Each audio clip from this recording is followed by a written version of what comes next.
The rain had a strange way of falling on the Delgado mansion, soft on the gardens, heavy on the roof, and thunderous in the heart of the woman who ruled it. Margaret Delgado, billionaire business mogul, sat in the gold-trimmed living room. Eyes narrowed as her son paced nervously in front of her. "Mom, there's someone I want you to meet." "Someone?" Her perfectly manicured fingers paused mid-air, hovering over a porcelain teacup. "Not a business partner. Not an investor. Someone." Her son, Daniel Delgado, heir to her entire empire. The boy she had raised alone after losing. His father was glowing in a way she hadn't seen since he was a child. "Is it a girl?" she asked flatly. He swallowed. "Yes, Mom, a girl." Margaret leaned back slowly. She sensed danger, not the kind that ruined companies, but the kind that stole sons from mothers. The kind that made powerful women lose control. And Margaret Delgado did not like losing control. "Who is she?" she asked. "She's someone special," he said quietly, his voice warm with affection. "Her name is Amara. She's smart, kind, grounded. I love her." Margaret froze. This hadn't been part of her plans. She had imagined her son marrying someone from their world, wealthy, educated, influential, someone with a recognizable last name and a bloodline that opened doors, and certainly not someone Margaret had never heard of. "Where is she from?" the older woman asked. "Around the east side." Margaret's eyebrow arched. East side, the part of town she had bought a factory in, but never dared step foot in. "So she's poor," Margaret said plainly. "She's hard-working." "She's African-American?" Daniel nodded. There was a long, suffocating silence. "Bring her in," Margaret said finally.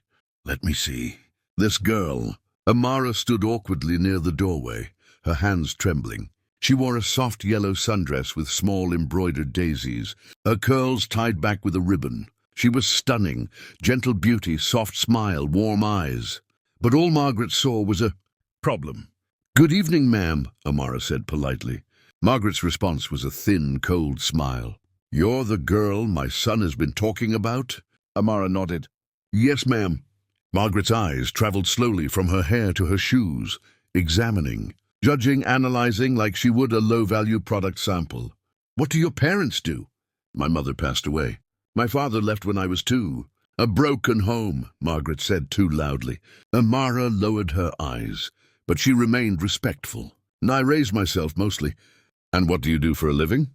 "I work at the community library. And I volunteer at—" "Volunteer?" Margaret cut her off. "My son needs a wife, not a charity worker." "Mom!" Daniel snapped. Margaret ignored him. "What exactly do you think you can offer my son?"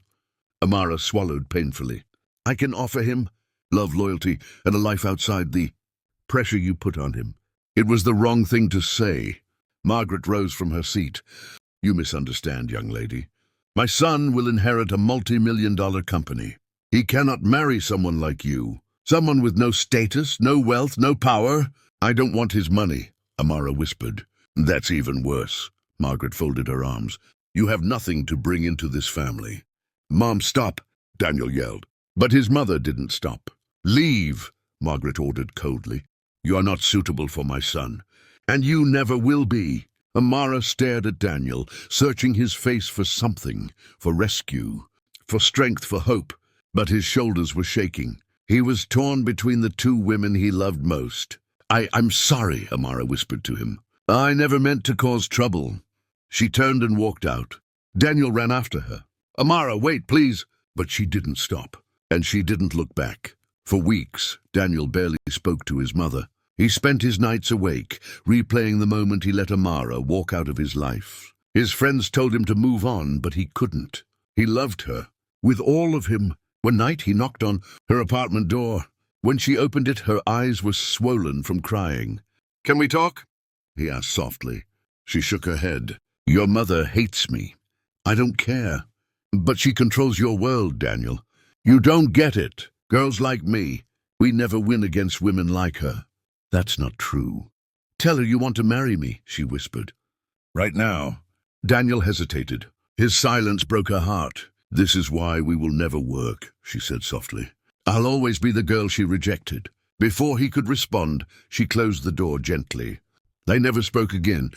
2 years later, the Delgado mansion stood silent as snow fell gently across the garden. Margaret sat by the window, watching her son's framed photograph on the table. Gone. Her boy, her only child, struck by a drunk driver on his way home from work. The news had shattered her. Her empire felt meaningless.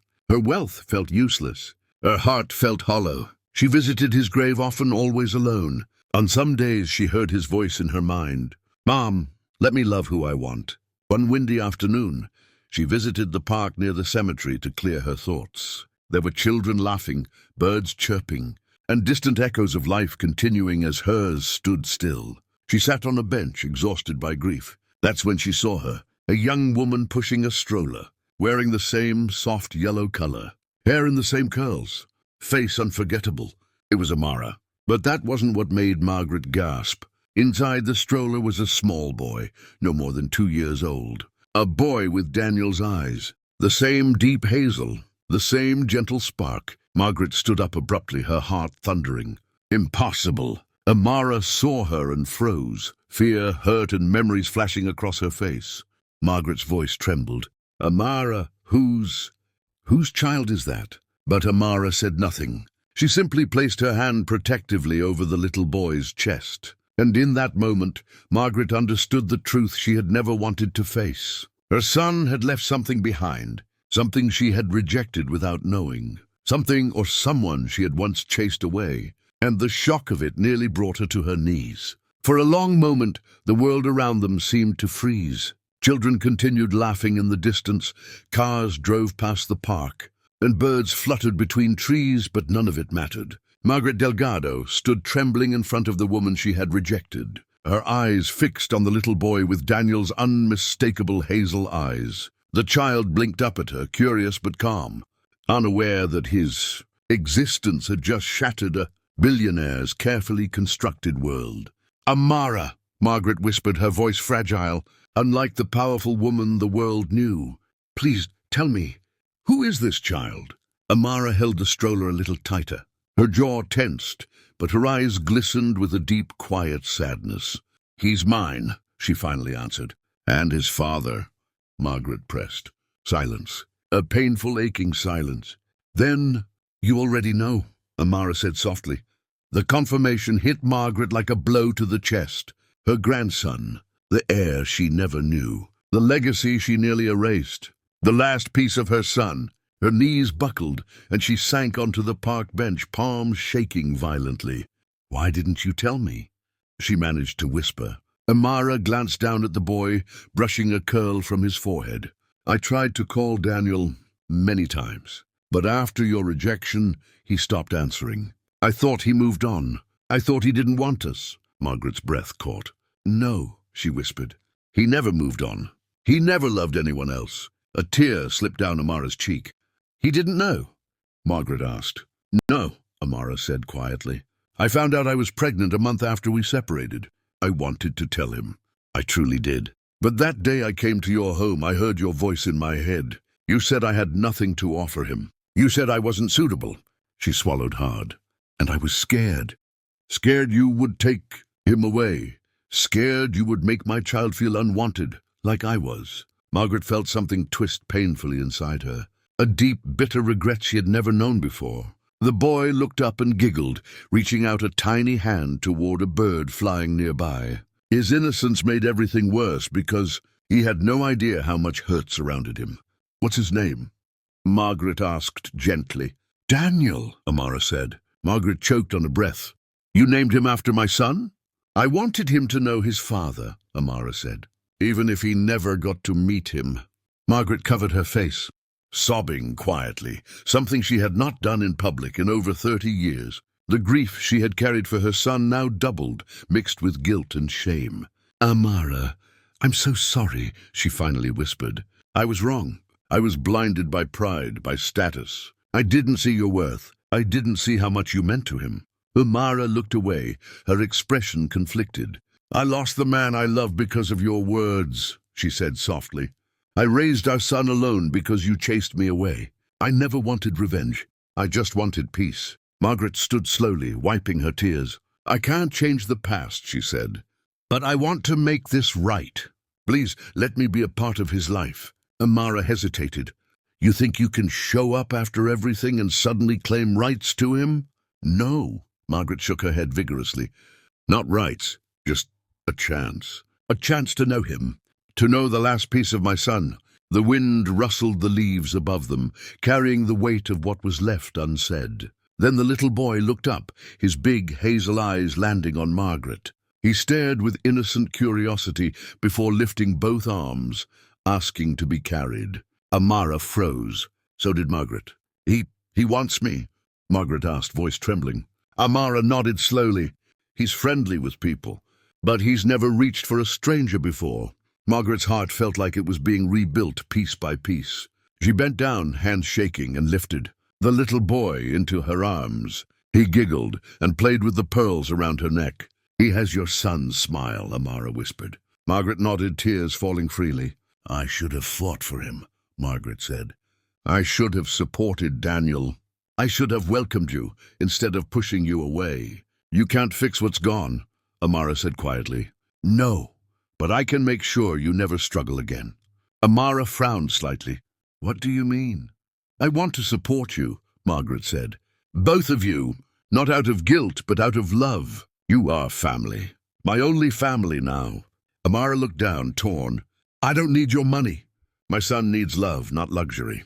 Then give me the chance to love him, Margaret said. Nothing more. Over the next weeks, their fragile relationship began to mend. Margaret visited often, always bringing books, toys, or baby clothes, not expensive things but thoughtful ones. She insisted on learning to change diapers, warm milk, and read bedtime stories. One rainy afternoon, Amara invited Margaret inside her small apartment. It was cozy, filled with laughter and life, nothing like the cold mansion. Would you like to see something? Amara asked. Margaret nodded. Amara opened a drawer and pulled out a small wooden box. Inside were dozens of letters, all addressed to Daniel Delgado, but never sent. I wrote him every month, Amara said, her voice breaking. I kept hoping I'd find the courage to mail them. Margaret picked up one, hands trembling. It read, Our son kicked today. I wish you were here to feel it. Her breath hitched. Another letter said, He has your eyes, exactly like yours. Margaret pressed the letters to her chest. He should have known, she whispered. He wanted to be a father someday. He told me. Amara wiped her eyes. I was scared. And broken. And alone. Margaret reached for her hand. You're not alone anymore, she said. I promise. 3 months later, the most unexpected thing happened. Margaret asked Amara and Little, Daniel to move into the mansion. Not because of wealth, she said. Because this house feels empty without him, and he would have wanted his family here. Amara hesitated at first, but her son ran through the grand hallways with such joy that she couldn't say no. Slowly, the mansion came alive again, filled with baby laughter, bedtime stories, and quiet moments of healing. One night, Amara walked into the living room to find Margaret holding the boy, rocking him gently. He looks so much like my son, Margaret whispered. Amara smiled softly. He is your son's legacy. Margaret looked up, eyes full of gratitude. And you, she said, are the daughter I never knew I needed. For the first time, Amara believed it. For the first time, she felt like she belonged. And little Daniel, who had begun life unwanted by one, whirled and cherished by another, finally had the family he deserved. If you like this story, subscribe to our channel for more beautiful stories.